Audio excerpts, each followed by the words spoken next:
She was standing in my driveway before I could even unload the truck, arms crossed, sunglasses on, that fake smile that hides something nasty.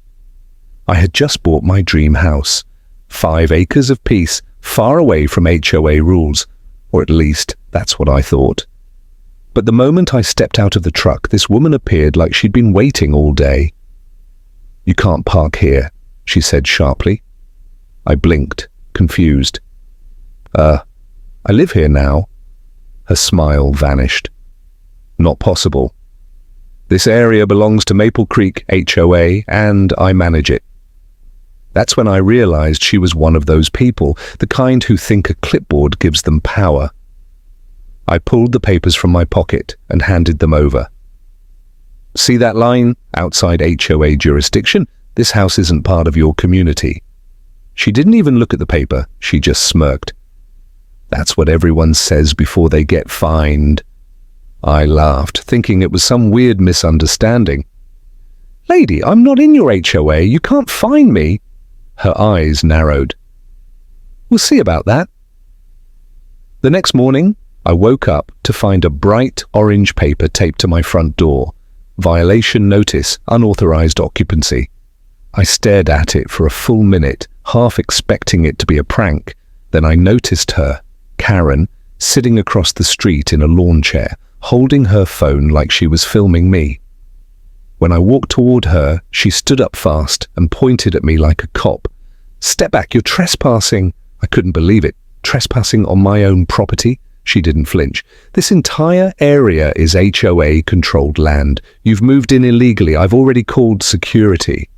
"Security?" I repeated. "You mean the police?" She smirked again. "No, our security." That's when a black SUV turned the corner, slowly pulling up to my gate. 2 men in fake uniforms stepped out, wearing badges that didn't look quite right. One of them shouted, "Sir, step away from the property." And I realized this wasn't just some nosy neighbor.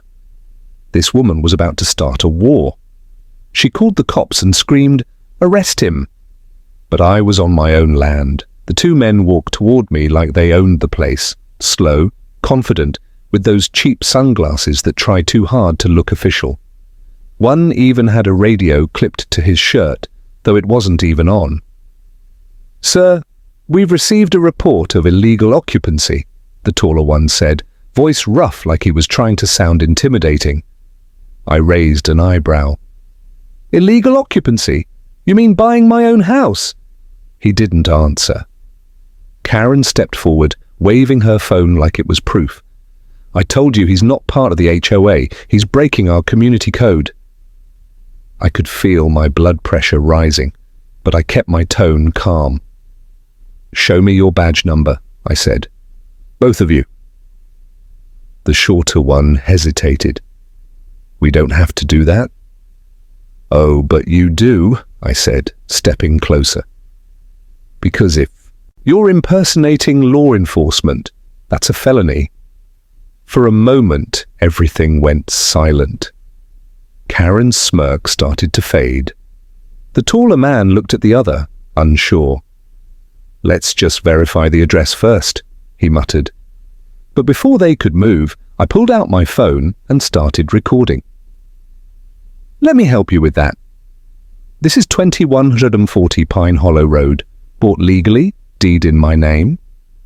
Want me to show the title?" Karen snapped. "You can't record us. This is private property." I laughed under my breath. "Private property? Yeah, mine." That's when she lost it completely. She marched right up to my porch, pushed past me, and started yelling, "You can't live here. You don't belong in this neighborhood. I'll have you removed by tonight." The men followed her, unsure what to do until one of them whispered something, and they both got back in the SUV. The engine roared, and they drove off, leaving her standing there, breathing hard, red-faced. I looked her dead in the eye. "You just trespassed, lady."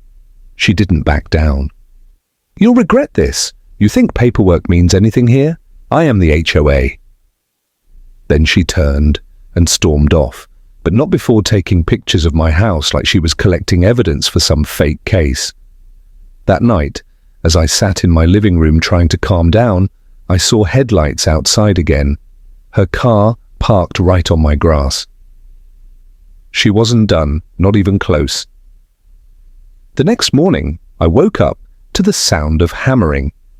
At first, I thought it was construction nearby until I looked out the window. Karen was on my front lawn, nailing a wooden post into the ground with a bright red sign that read, "HOA property. Trespassers will be removed." I rushed outside, still half in disbelief. "Are you out of your mind?" She didn't even turn around. "I told you I'd handle this the proper way," she said calmly, like she was doing me a favor.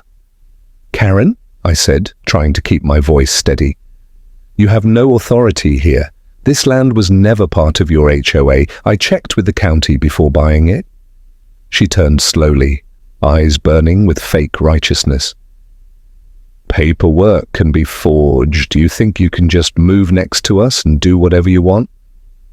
You're bringing down the neighborhood value." I laughed bitterly. "The only thing lowering value here is you standing on my lawn with a stolen sign."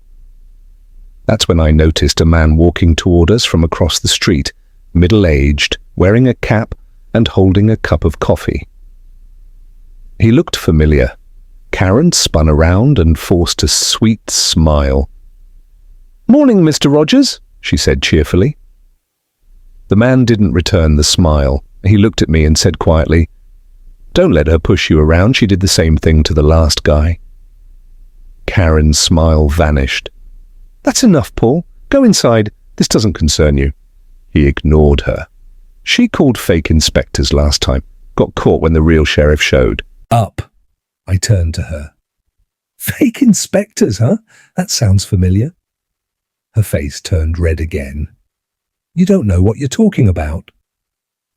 "This property," I cut her off, "is mine. And if you step one more foot onto it, I'll have you charged for trespassing. You understand?" She glared at me for a long second, then hissed, "You'll regret this. Everyone does." She stormed off, muttering to herself. But as I turned back toward my house, I noticed something chilling. My mailbox was open and all my documents were gone. The deed papers I'd left there last night, missing. And taped to the post was a note in bold letters. "Prove you own it."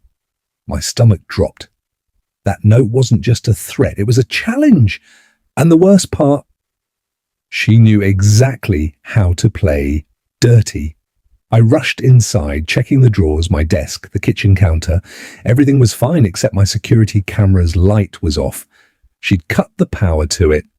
I sat down, took a deep breath, and made a call I'd been saving for emergencies. "Hey, Chief, it's Alex." A pause on the line, then a familiar voice. "Well, if it isn't my favorite ex-hero, notices, stolen mail, impersonating security officers, ring any bells?" The chief sighed.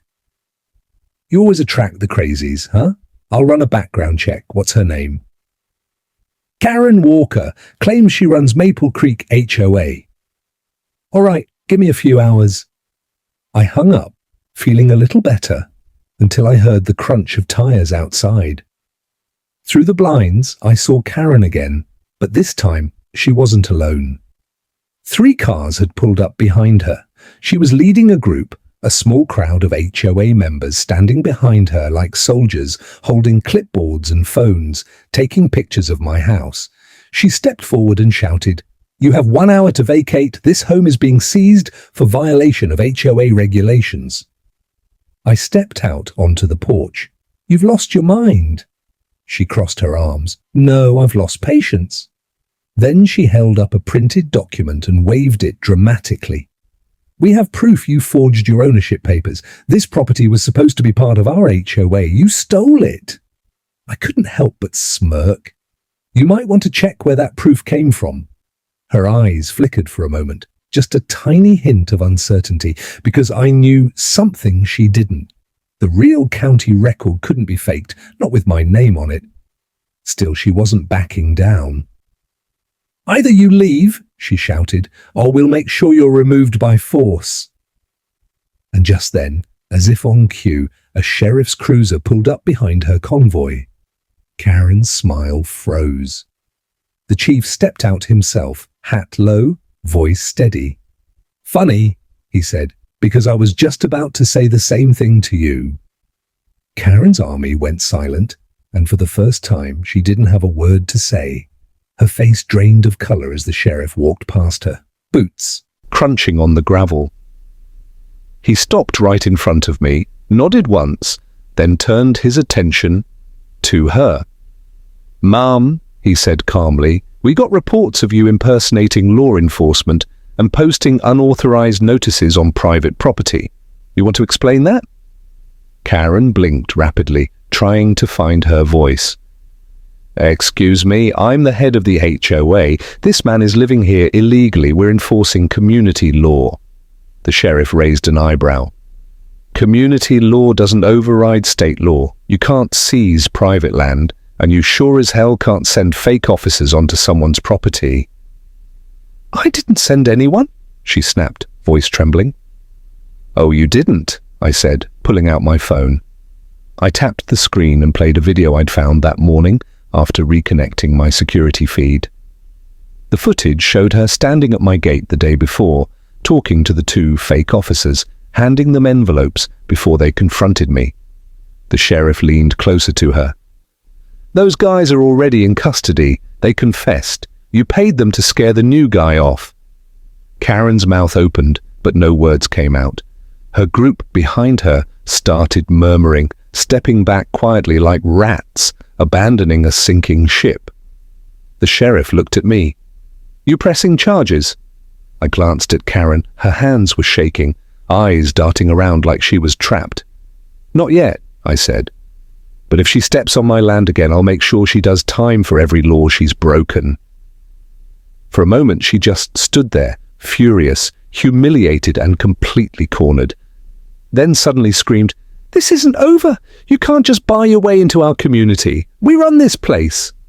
The sheriff folded his arms. "Ma'am, you're about 10 seconds from adding disorderly conduct to your list. I suggest you leave." She froze, glared at me one last time, and then stormed back to her car. Her tires squealed as she sped away, dirt flying behind her. The sheriff gave a short laugh. "You always did attract trouble, Alex." I sighed. "Guess trouble likes quiet neighborhoods." But deep down, I knew this wasn't finished. The way she'd screamed those last words didn't sound like defeat. It sounded like a warning. That night, the rain came down hard, the kind that drowns all noise except your own heartbeat. I tried to sleep, but something in me knew she wasn't done. People like Karen don't back down, they regroup. Around 2 a.m., I woke up to flashing lights outside. Not police lights, but the glow of headlights moving slowly across my yard. I slipped on my jacket, grabbed my flashlight, and stepped quietly onto the porch. There it was, Karen's white SUV parked near my shed. The engine was off, but I could see her shadow moving around inside. "Unbelievable," I muttered. I started walking toward the car. Before I could say a word, her door swung open. She stumbled out, drenched from the rain, holding something, a set of house keys. "My keys?" She froze when she saw me. "You shouldn't have crossed me," she hissed, voice shaking. "This land belongs to Maple Creek. I'm just taking back what's ours." "You broke into my house?" I asked, disbelief mixing with anger. She raised her chin, defiant. "It's not your house. You faked the papers. You tricked everyone. I'm just setting things right." "You really want to test that theory?" I said quietly, stepping closer. "Because you're standing on private land at 2 a.m. holding stolen property. That's breaking and entering, theft and trespassing." And again, for the first time, I saw fear flash in her eyes. But she didn't move. "You can't scare me," she whispered. "I've dealt with worse." I smiled faintly. "You sure about that?" Right then, a deep rumble cut through the rain, an engine, steady and powerful. A pair of headlights turned the corner and lit her up like a spotlight. My brother's truck. He stepped out, soaked but smiling, one hand resting on his belt where his badge gleamed. "Karen Walker," he said, loud enough to echo. "You're under arrest for trespassing, theft, and harassment. Drop the keys." Her mouth fell open. "You? You're a cop." I folded my arms. "Retired. He's still active." She looked between us, completely frozen, then slowly lowered the keys to the ground.